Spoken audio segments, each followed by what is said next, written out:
I'm Nikki Druce. And I'm that Cheryl. And this is Killers, Cults and Queens. The Spooky Sleepover.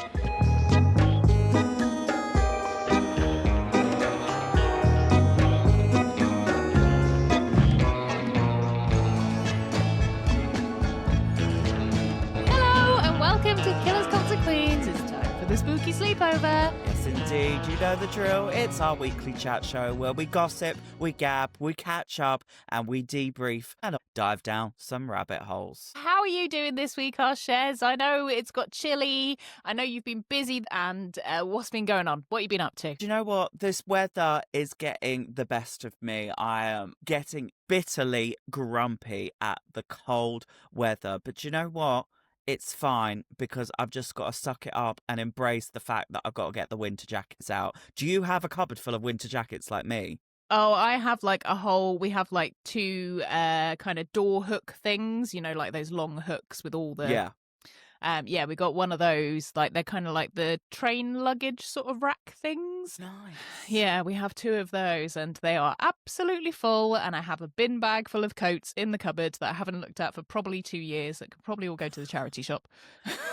Nikki, 2 years. I thought our rule was if you haven't worn it in a year, it's got to go. I am the queen of going, oh, well, you know, I might wear it. I do really like that. I don't think I'd be able to get it anywhere else ever again. So, yes, I am a hoarder when it comes to clothes, for sure. No, I get it.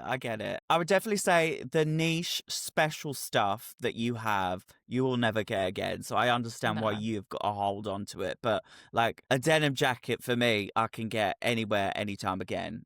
Plus, I'm very good with jackets. I have a nice array that fit in one cupboard, but it's an assortment of classic stuff that's not very particular. But I did bang out the big old beast of a coat today because it was that cold. It was 1 degree earlier in Essex. It has been chilly this morning. I had to even get the frost off my car. That's how cold it was. And it's not usually that cold in London, but it's freezing.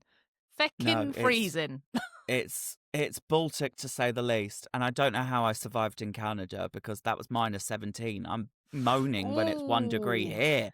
Yeah. But I have been busy. I did Winter Comic Con this past weekend and I had such a fabulous time. I wasn't sure what to expect because obviously, you know, we are an additional add-on to the Showmasters lineup of fabulous vendors and artists booked. And, you know, there is a lot of crossover. And quite frankly, I found out how much of a crossover there is, and I had a fabulous weekend. Lots of fabulous people coming over and saying hello. Took lots of gorgeous pictures with people. Saw some fabulous items. Hayden bought every item under the sun because that is his bread and butter. All the Pokemons and the sci-fi stuff. So it was a fun weekend. But when I was dressed as Daphne from Scooby-Doo, and if you haven't seen the video of me being chased by a Dalek around the convention hall, you're missing a trick. But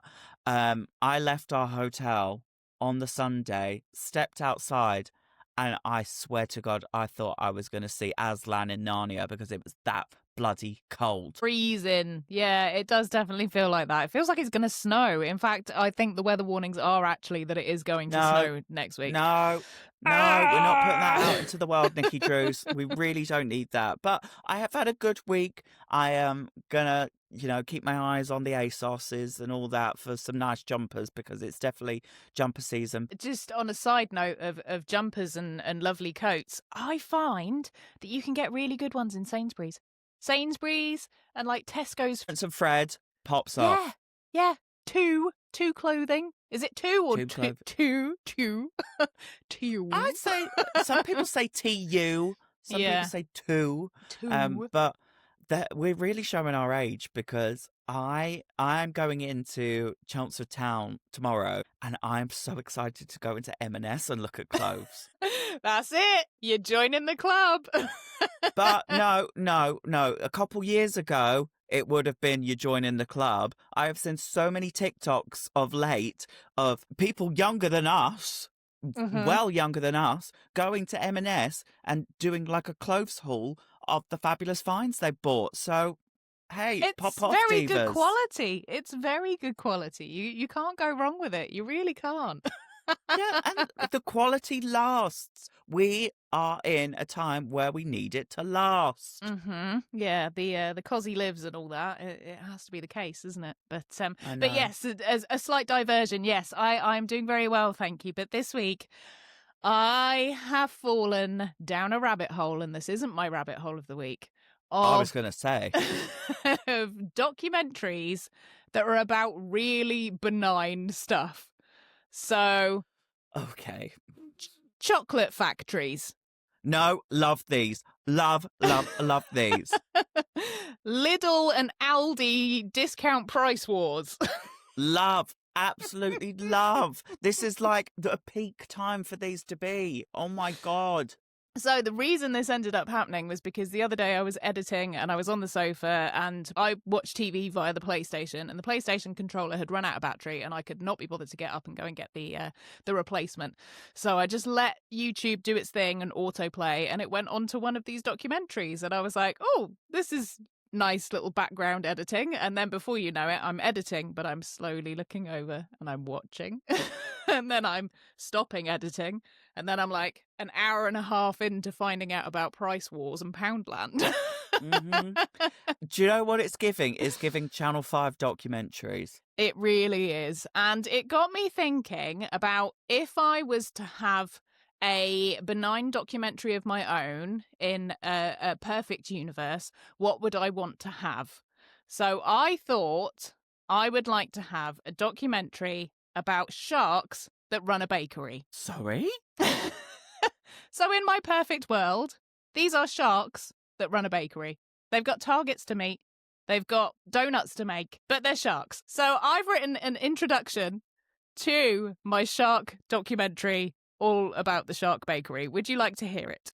Okay, who is documenting this documentary? Because I can hear Denise Van Outen doing this, but I can also hear David Attenborough at the same time. It's definitely Denise Van Outen.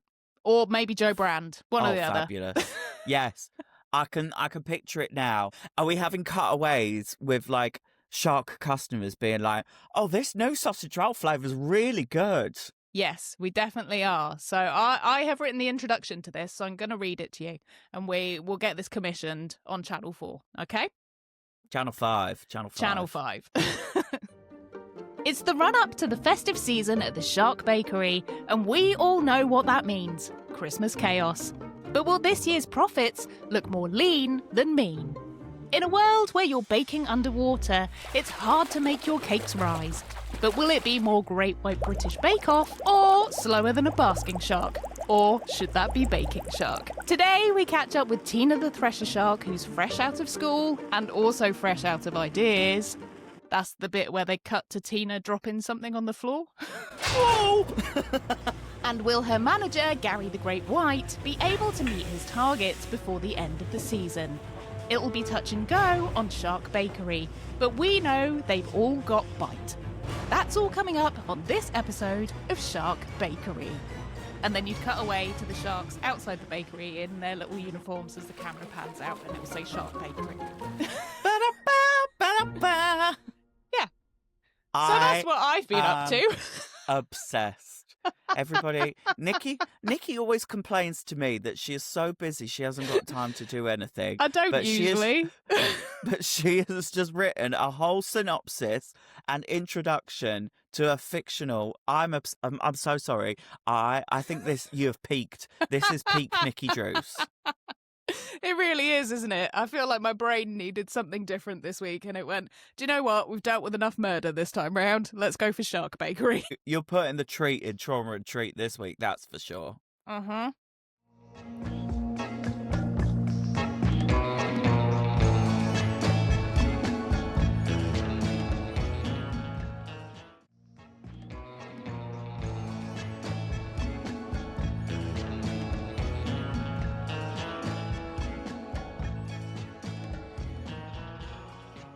Well, Nikki Drews, I know what you've been up to this week writing your new documentary, but what else have you been lost down the rabbit hole of this week? Well, to switch gears slightly, I've gone Slightly from or dramatically? dramatically. I'm going to say we're just about to do a handbrake turn on the motorway, I reckon.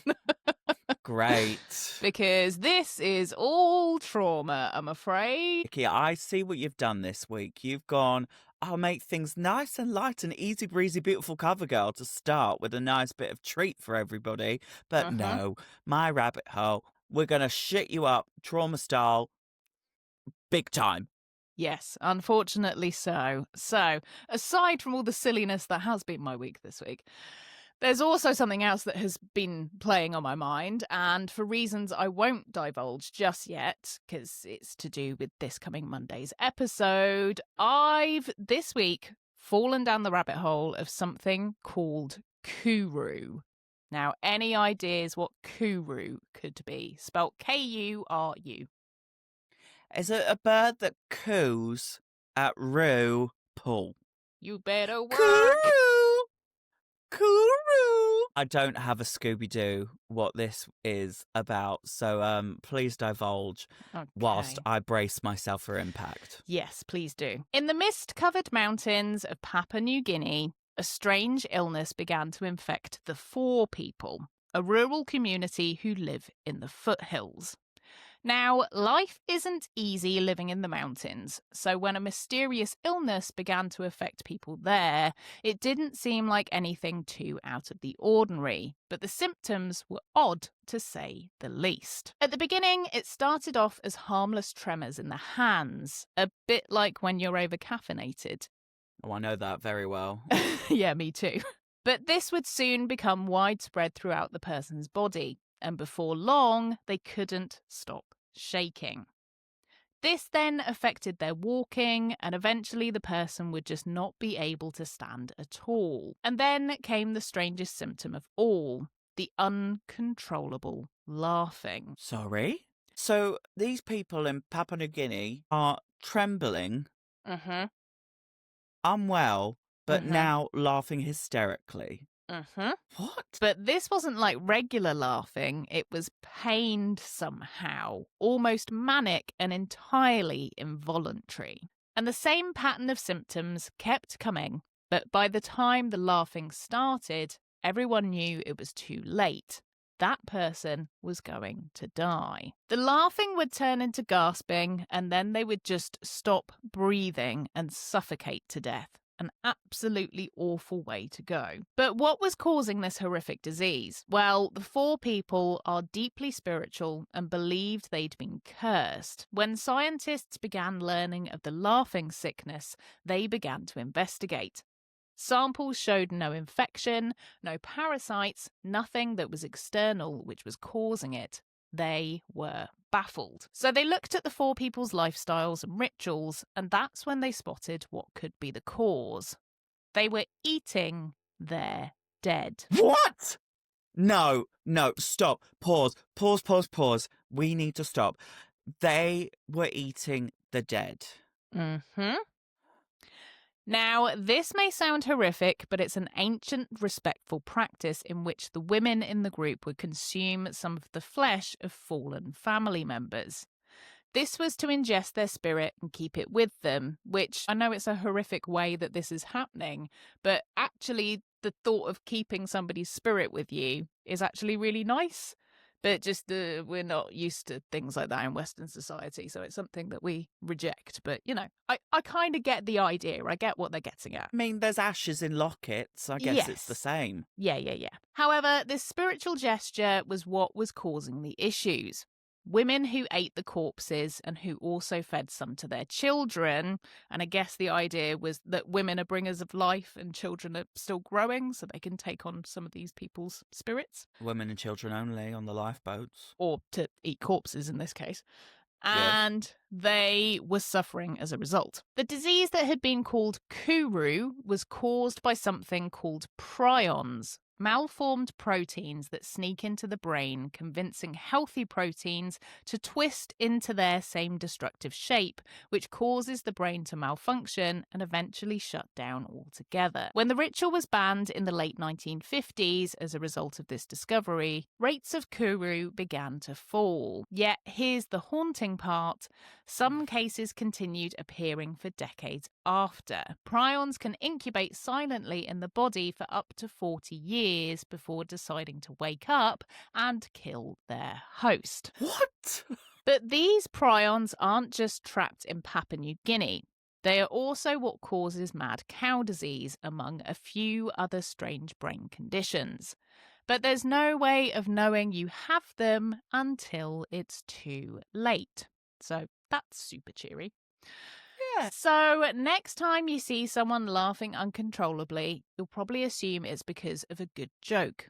But you may want to ask them if they've just happened to eat any other humans recently, just to be sure. Kuru! Sorry, I should not laugh. I should not laugh. But every time I'm going to be watching somebody laughing hysterically on a train platform, I'm just going to go, Kuru! Kuru! Wow. Can you geographically just remind me where Papua New Guinea is again, please? I have got no idea. I got a funny feeling it's near Australia, isn't it? Indonesia. Oh, it's just above Australia. There you go, look at me! Wow. Well, all I can say is I'm all for learning about different cultures, different religious practices. My brain just cannot fathom one, cannibalism, because let's call a spade a spade. That's what it is. That is what it is. Yeah. 2, dead cannibalism. Wow. And let's just say you're in for a treat on Monday because we've got chapter 2 of that. Oh dear, yes, that is exactly where my brain has been. And that's something you don't want to be eating.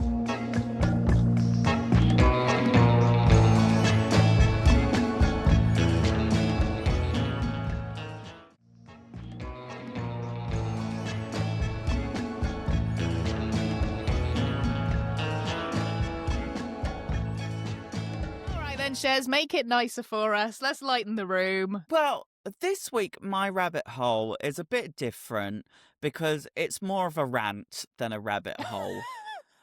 Because I am so perplexed. Now, I will set the scene for you all. Now, I've been out of my house, out and about, in amongst crowds of masses of people for quite a few days, that something has been catching my eye. And it has actually been irking me because, firstly, I have an irrational hatred of watches. I don't know why. I don't know how. I just cannot stand watches. 1, I think they're ugly as sin. 2, I cannot bear the feeling of something on my wrist. Thirdly, I cannot stand the people that have wristwatches that are the size of fucking Big Ben on their fucking wrists. Like, why do you need a watch that big? It's obnoxious, it's ridiculous, and you look stupid. But the one thing that has been irking me the most is why the hell is there an epidemic of orange wrist watch straps? Every person I turn to my left, somebody's got an orange wristwatch strap. Turn to my right, oh, they've got a Garmin watch with an orange strap. I'm like, what is the obsession? Why is it? And I'll tell you what the demographic is: middle-aged men. The worst demographic of all. but I'm like, is it a midlife crisis? Is it you've seen Martin at the gym going, oh, that looks edgy and fun and cool. I'm going to get an orange wristwatch strap. Like, somebody please answer me this. Why are you all obsessed with orange wristwatch straps? Like, surely you want something a bit neutral that goes with all your looks. Maybe I'm too fashion conscious that I don't want to have something different from my look that is so jarring. I think they're horrible. They are rancid. I cannot bear it. Even if you rhinestoned it. No, even worse. Save those rhinestones for something that's worthwhile. I just think it's an eyesore. I think they're horrible. And I would love to interview somebody that has one and figure out why the hell would you put that on your wrist? Coming up next time on Killers, Colts and Queens, interview with the orange wristwatch wearers. Me on the streets. Mama, why are you wearing an orange wristwatch? That's going to be my collab with Tiara Sky. Me on the streets of London going, Mama, what is that on your wrist? But you know when somebody gets a new car and you've never really heard of this car brand or make before, but then all of a sudden you see it everywhere. I kid you not, everyone. you are not going to be able to unsee these hideous orange wrist straps everywhere. It's the Bader Meinhof effect. Like, it is literally everywhere. And I kid you not, you are going to be as traumatized and maybe even as angry as me at an orange strapped watch. It just makes me think of clown hair and Pennywise. Sideshow Bob. Not for me. Maybe Halloween time. Not for me, and it's not for them. So give it up. Chuck it in the bin. Ugh.